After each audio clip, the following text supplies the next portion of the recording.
I miss you to us. Never get along. You remember the breath of the social. And it goes again. Yeah, it goes again. And 2 years down the road, old friend will stop and say hi at the supermarket. And there's so much left to say. Since the last time I saw you, I'm too tired to talk anyway. Let's just catch up soon.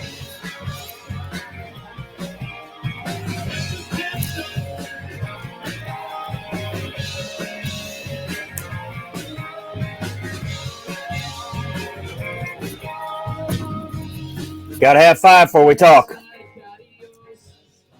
More like a Laura, saying two things at once.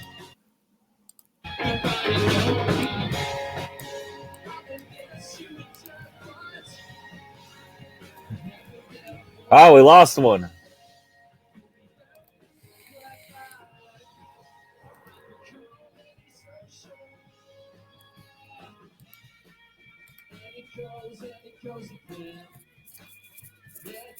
There it goes again.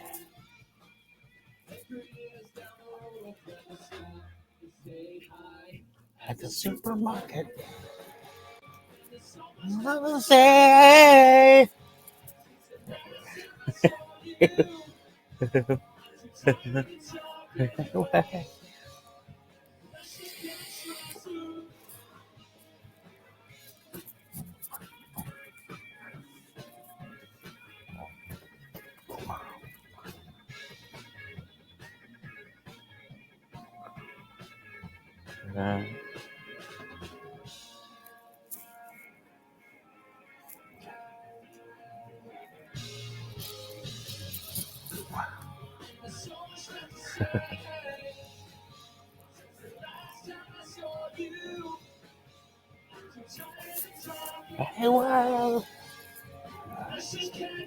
Uh-oh.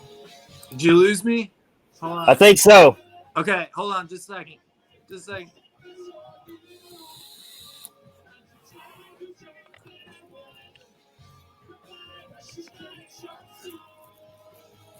I'll say hi, we're Haha Charade, and you're tuned in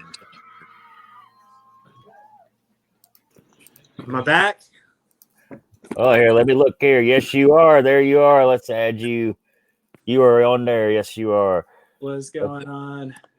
Hey, I'm trying to see if I can. So, good to finally talk to you guys. Yeah, you too, Rod. Alex, we've been speaking. This is Justin. This is Justin. Matt's over here trying to get in the. Let me know. Thank you. You got everybody? Yeah. So, who are you and where are you from? We're Haha Charade. We're from Wilmington, Delaware. And that was your rockin' ass song I just played. Hell yeah. Old friend. Yeah, that's our it's our most recent EP that we just released, just titled Old Friend, and that's the kind of star track off of it. Well, we'll go ahead and get right to it. I don't know how many viewers we're going to have with all the political crap on TV tonight. You know what? We'll try to steal some viewers, right? It'll bump up. Let's see. We'll just. I don't think that works.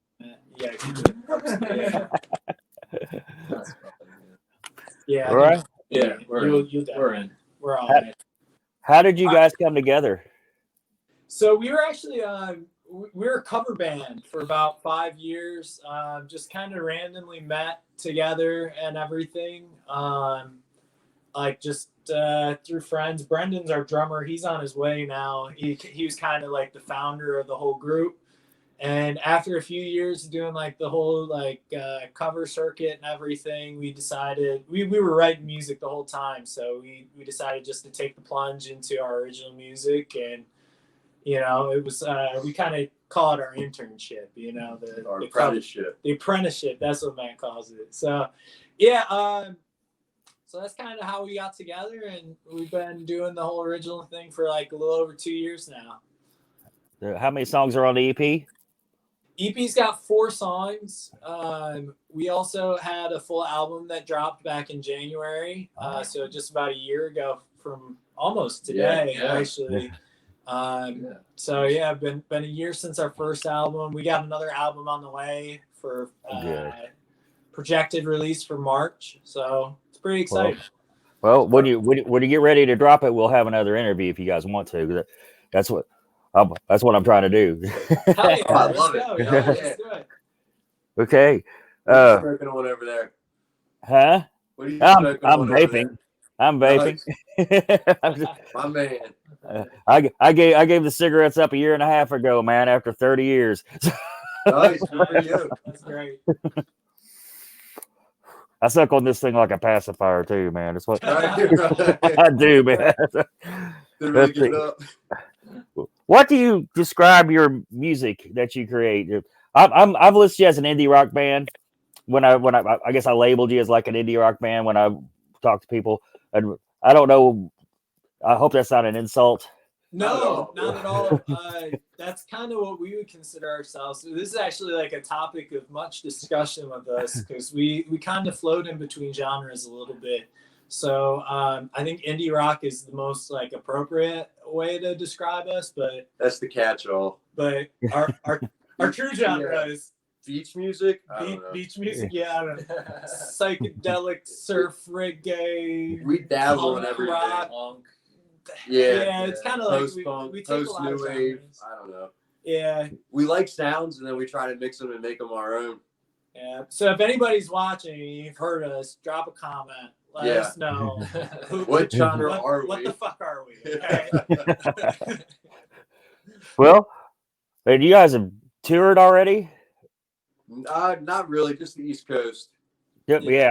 I say I do the Southern states. Is what I kind of myself. But I saw you played New York City. That's big. Yeah. We'll get more about that here in a little bit. Guys, you're welcome to comment. I can see your comments. They probably can't on the StreamYard view. So if you have any Q&A, shoot it right in there. I will ask these guys more towards the end. And somebody please give me a bad joke of the week.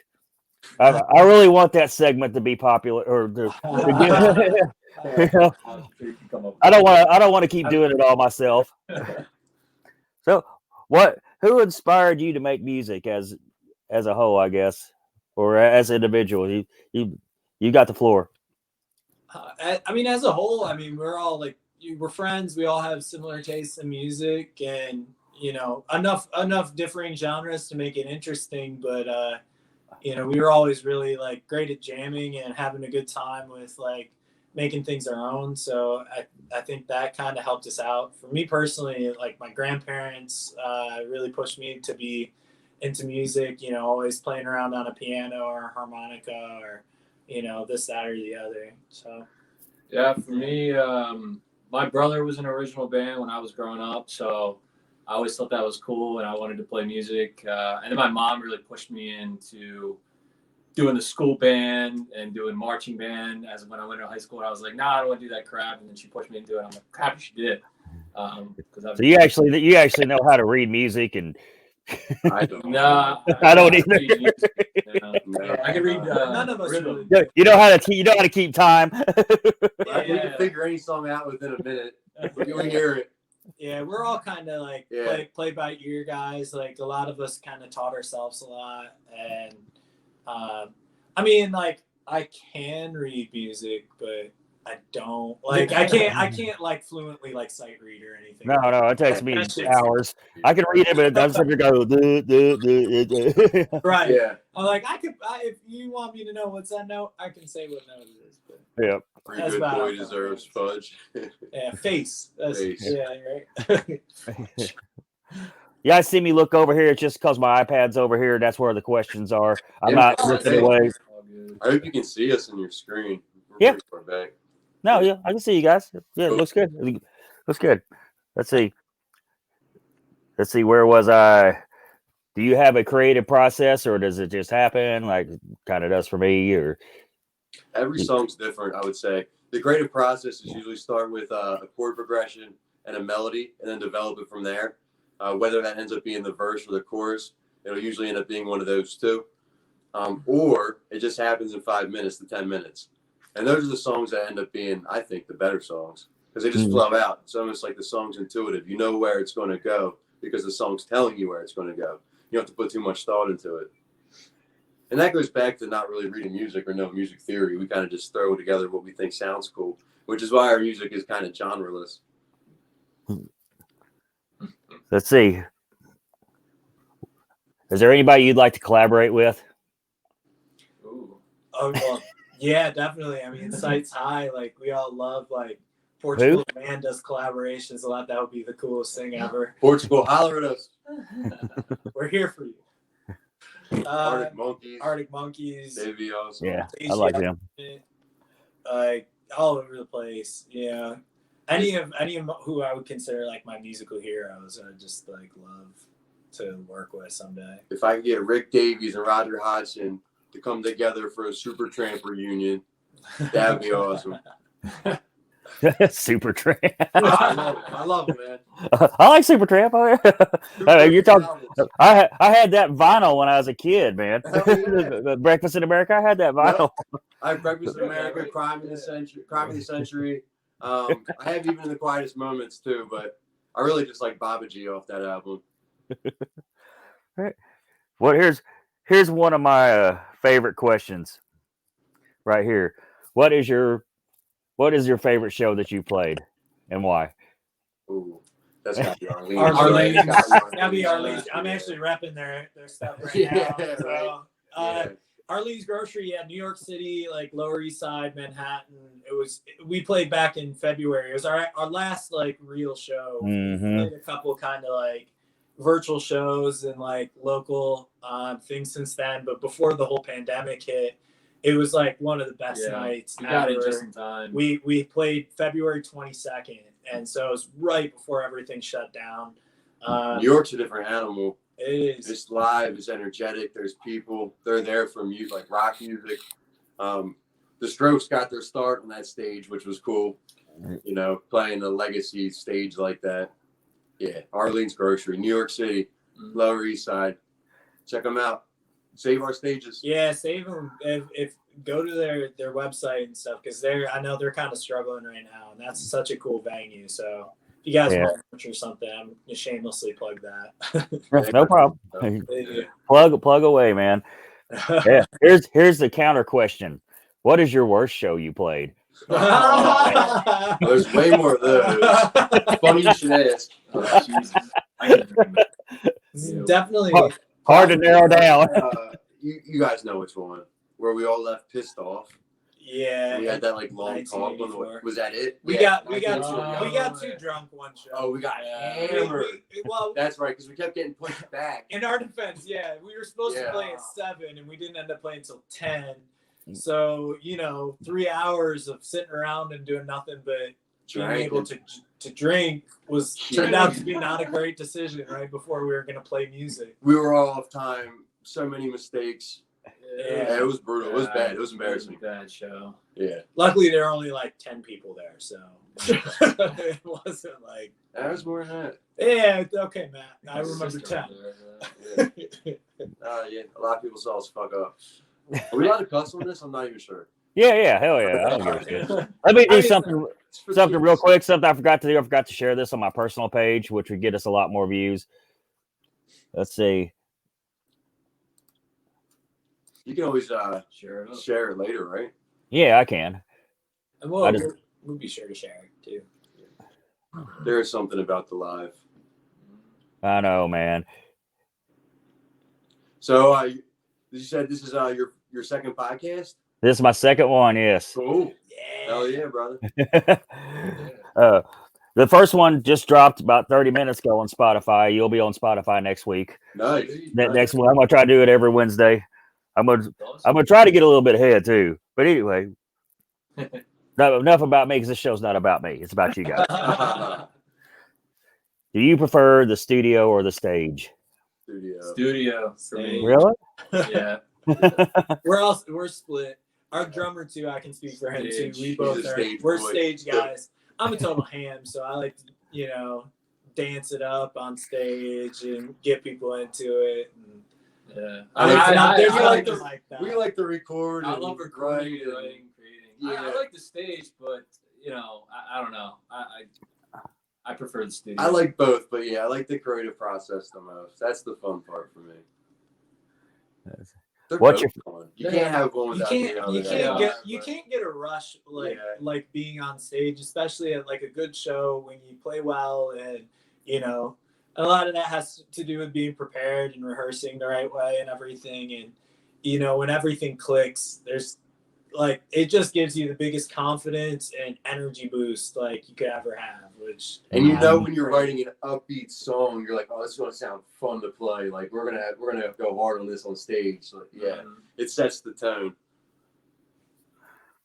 They're from Wilmington, Delaware. Michelle Hammond. Delaware. Right outside Shout of out. Philadelphia. Yeah. For those of you who don't know where Delaware is, it's not next to New Hampshire. We're bigger than Rhode Island. Let's see. More people than Wyoming. Your favorite song to play? Ooh. Playing live, probably. I love it. First time caller, long time listener. We go nuts on that song live.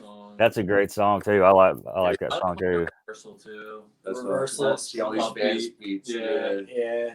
It's like our faster paced music is always so much fun because people get into it, people are dancing, get a little rage going on, it's good stuff. Let's see. If you could go open a show for any artist, who would you want to open for? Oh man, Paul McCartney. Awesome. Good Sir answer. Paul. I mean, you couldn't beat that. Yeah. Yeah. I mean, shoot. I agree. It's either Carey. Either him or Vanilla Ice. Sir Paul. Good answer. Yeah. I mean, like people who fit our genre, like we're all big fans of like Arctic Monkeys, Portugal the Man, Cage Young the Giant. Young the Giant. Cage is probably, if like Nerdy's 90 Weezer and Cage had a baby, I feel like that would be our sound, our closest sound. Or like the Pixies. That would be dope. Pixies would be really cool. Oh yeah, I think Cage is. Kind of think they're from here. Are they? I'm not. At least I think one. I don't know for sure. I don't want to say that and be totally wrong. But I kind of think they're from here in Louisville. But I might be wrong. Nice. Okay. Oh, I think they are actually. Yeah. Are they? Yeah. Yeah, and then they did a stint in England. They moved to where the sound is appreciated. They moved to London, and that's where they got their real start. So, I think they're from Bowling Green. Oh, that's probably. I think you're right. Yeah. Yeah. So I'm about 3 hours off. Yeah, I was gonna say that can't be that far from Louisville. Yeah, like it's like 2.5 or 3 hours. Yeah. 2.5, 3 hours, and you're through Delaware. Bustling city of Bowling Green, Ohio. Well, it's great. It's a nice town.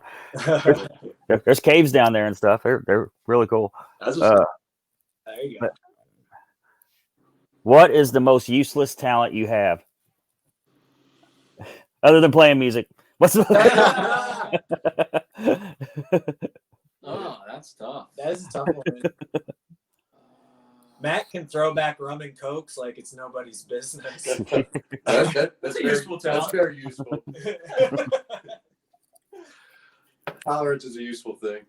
You're like a how many time beer pong champion? Oh, that's true. Yeah. He's really good at 10 I'm cup beer pong. Good at beer pong. Yeah, better. Also, kind of a useful talent though. There's a 4-year window That's of usefulness. funny. I think it's called I college. I've won money. That's tough. Yeah. No. Yeah. Are any talents really useless? No, they're not. But just that's just He stumped us. It's like an interview question. Just have something prepared. What's your most useless talent? mine. Yeah. Music.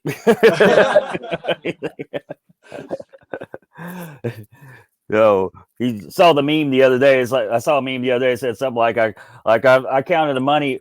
I counted all my money from not doing gigs this last year. It looks like I saved $200 or something. Spend it on the bar. Yeah. Right. At the beginning of the pandemic, I saw a good one where it's a guy walking into an unemployment office, and they're like, what are you? I say, I'm a musician. They're like, great news. We can qualify you for 2 drink tickets a week. Yeah. What musicians do you most admire? John Lennon. Oh yeah. Yeah. Elaborate. It's yeah. Do I? I mean, Good, shit, yeah, elaborate. he was the greatest. I love his chord progressions. I love his melodies. I love his lyrics. I love where he took songs. I love that he was not afraid to experiment and be completely honest and himself, even all the way up to the end. He's just the best. He especially towards the end, it's like he chose something to use his fame for too, which I find really admirable.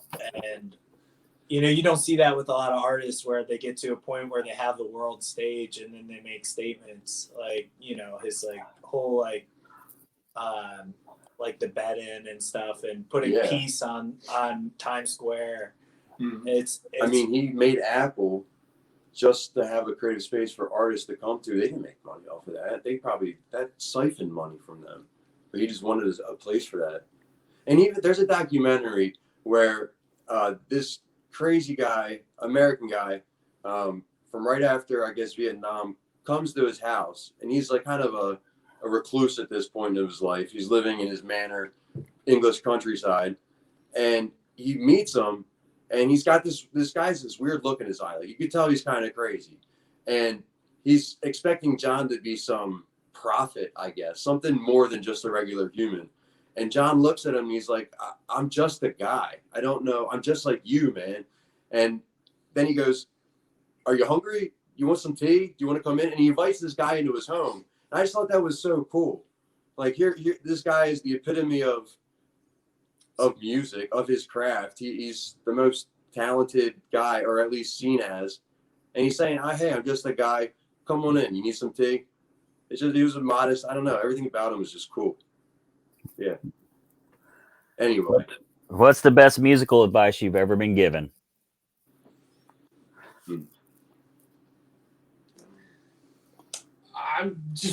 I would say, like, not in terms of songwriting. I think you had mentioned it earlier. Just like write what you think sounds good, not because it has to fit a certain key or pattern or whatever. Like I think we do that pretty well. Is we'll throw in some kind of weird chord progressions or whatever. But I think just kind of sticking to what you think sounds good will give you the best result.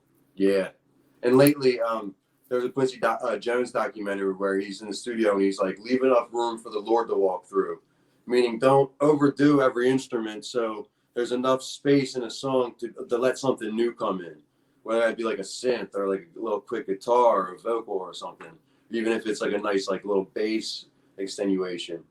Yeah. That's good advice too. Don't yours is better, but yeah, don't overcomplicate it. But also like be a little uncomfortable and learn some music that you might not be might be comfortable with. I think like especially when we were going through being a cover band in our whole like apprenticeship, we all had to learn songs that maybe we didn't like as much or feel comfortable with, but forcing yourself to step out of your box and step out of your boundaries helps you improve as an artist. So you take all that and you put it into your own music. All those random songs that we learned as a cover band from all genres, all different decades, like 200 songs or so that we ended up putting together in those few years of things that we covered. So that's why we ended up with a doo-wop song, a reggae song, a rock song. Yeah, a lot of funk in there. I mean, we played weddings, and that's some upbeat funky music. So we were strictly a post-80s Billy Joel cover band only. No, if anybody's a Step Brothers fan, they'll get but no, we played everything from like Mamas and Papas to like Beyonce, like Bruno Mars. You know, so it was like you know, a wide range of stuff, and I definitely think you can hear that, you know, in the stuff that we write. So before we wrap this up, let's talk about your album, your current album. Give us title and song track listing, and tell us how that came about. Cool. Yeah. It's called Joseph Gordon Lightfoot, and you guys want to tell the story? I'm gonna look up the track list. So this is our newest album that's coming up in March. We've had a few singles since our EP. Our entire EP, our Old Friend EP, is going to be included on our full length album, and we've released a couple other songs since then. But yeah, Joseph Gordon Lightfoot.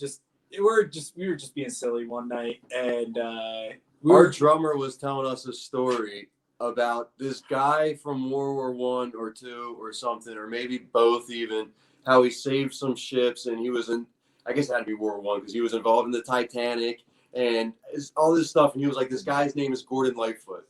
And then we find out that Gordon Lightfoot's like an old artist, like some... like a folk... Yeah. Folk, we're like, what are you talking about? I don't even know who he sang about a ship that sank. Yes. Edmund Fitzgerald. I'm from Michigan, so like that sank in like. So that was his brain's crossover. He drunk his ship and he's telling us his story, and then we were all just making fun of him, and then one of us said that, and then we all started laughing, so it ended up sticking. Yeah. And then we put a cat on the cover, so it's almost like that could be the cat's name too. The cat's got a gold chain. It's cool. We're gonna release the cover on our Instagram soon, so if you don't follow us, Haha_Charade. That's spelled CHARADE, because that's for whatever reason that's a hard one for people. The track listing is Old Friend, which is a song about like somebody that you used to be close with, but for whatever reason you've fallen off, and you see them at some place in public, and you see them, they don't see you yet, and you walk the other way because you just don't want to have that conversation. We've all been there. Oh yeah. Kill Your Idols. Both the songs have been released so far. Kill Your Idols, that one's about separation of church and state. It was written after a Netflix documentary called The Family. This dude, Doug Coe, was basically met with every single president from Eisenhower up.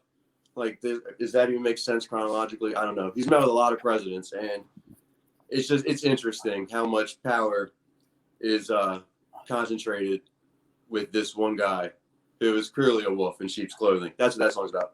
Paradise, simple, about running away with some love. I think every time it's winter in Delaware, we have this feeling like, why are we here? It's too cold. That's what Paradise is. Nostalgic for the summer. Voodoo is super dark. It's about, I guess, drugs and women. It like has not even like more than that. Yeah, Voodoo, you feel New Orleans. Yeah. Two sides. Jay, you want to say what that one's about? It's just about just the title kind of says it, that there are always kind of two sides of things, and everyone has, you know, differing opinions, but you know, as long as you're able to look down the middle and realize that there are those two different sides, you can kind of move forward. All right.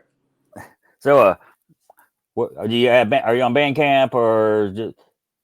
Yeah, we're on Bandcamp. You can find us Haha Charade. We're on all streaming services like Spotify, Amazon, you know, Apple Music. We're on YouTube. We have a couple music videos if you want to check those out from our last album. Looking forward to doing a couple more music videos coming up hopefully in the spring. We were supposed to do one this fall for Old Friend, but it kind of fell through due to, you know, this stupid ass virus. But Arlene's Groceries on YouTube. Arlene's Grocery. So if you want to see a whole show from us, I watched it. Yeah, it's, I watched it last night. Our YouTube, on our Vimeo. So you got plenty of ways to check us out. All right. Well, we will put I'll put your Facebook links and your go to the comments after this airs on Undergroundopolis, which I encourage everybody to, if you haven't liked it yet, please do, and hit Spotify, hit follow if you can. You can always unfollow later. Just to make my numbers. Whatever. You know? Yeah. But get me up in the algorithm a little bit. But that's all I'm going to say about me. But I'll put your website in the comments, and of course I'll be sharing all this. And thank you all for being my interview. Yeah, Thank you. And definitely when the album drops, really fun. We'll have to do contact me. You're the man, Rob. Hell yeah. Contact me when the album drops, and we will All set right. up another interview. And hopefully I'll be, because I'm new. I'm green at this. I'm real green at this. This is my second one. I just jumped right in. I said, hell with it. That's how you gotta do it, man. That's how we do Yeah. music. That's how you go, man. But I think this has been a really good interview. Thank you guys. I'm gonna. Yeah, Great. We're Haha Charade, and we have big balls. Oh yeah, I need your soundbite. I need a soundbite from you. Oh yeah. So you want us to say tuned in, right? Yeah, Yeah. we're how you know. The first We're part's Haha up. Charade, and you're listening to Tuned In with Rob. No. Wait, hold on, let me do it. We're Haha Charade, and you're tuned in to Undergroundology. Right? No, Oculus. Let me get one more try. I didn't You got realize. this, my ass. All right, I know. We're Haha Charade, and you're tuned in to Undergroundopolis. Sweet. Oh, one more question, guys. Oh, Yeah. cool. Aaron from Shelbyville, Indiana, asked, "Were you guys friends before the band, or are you guys from different places?" Oh, We're good friends question. for the band. Well, not really. Yeah, we were. I mean, Well, not They hated each other before this. I'm from Michigan, and I moved out here, and I was friends with the drummer, but then I met both of these guys through the Yeah, band. I was friends with the drummer before the band. As So well. kind of, not all of us. But I didn't know that. I mean, we've been friends for a while now. yeah, So Yeah. before the cover band. Yeah, I guess you're right. Now, No. brothers. Well, But, three of us went to the same high school, but we were all different years. yeah. Right on, man. Yeah. Anyway. Yeah. Good question. Thank you guys again. Let me know when that album's out, because I'm really looking forward to it. I've met so many good. I'm doing this. I've came across such great music. I mean, there's a lot of great music out there. So tune in when you can, or just to look it up on Spotify or whatever if you guys want to. There's a lot of really good music out there that's coming this way on this show. It's just wow. Some of it's like, why aren't these people making millions of dollars? Right. Something wicked this way comes. Right, man. Thank you guys. Thanks, Good Rob. night. Rob. It was a blast, man. See ya.